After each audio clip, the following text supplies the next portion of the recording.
Umabot daw sa 677 million pesos ang ginastos ng Davao City Government para sa 11,000 job orders at mga may contract of service ayon sa Commission on Audit.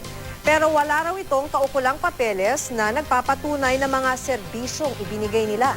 Makibalita tayo kay Sheila Vergara ng GMA Davao. Pinuna ng Commission on Audit ang umano'y pagkukulang sa monitoring ng productivity at accountability ng lokal na pamahalaan ng Davao City. Base sa 2012 report ng COA, gumastos ang lokal na pamahalaan ng Davao City ng hindi bababa sa 677.71 million pesos para bayaran ang 11,000 job orders at mga may contract of service. Pero wala raw dokumento ang mga ito.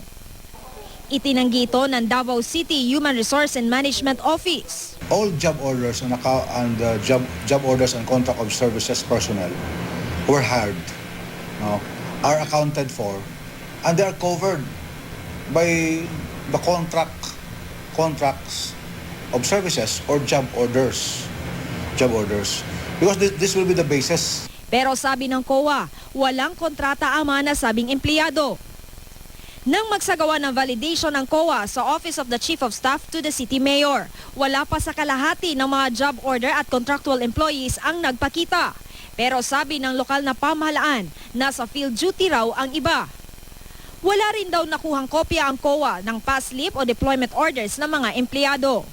Sinusuri rin daw ng COA kung tama ang ginawa ng Davao City Government na kumuha ng maraming empleyado para maabot ang mandato ng pamahalaan.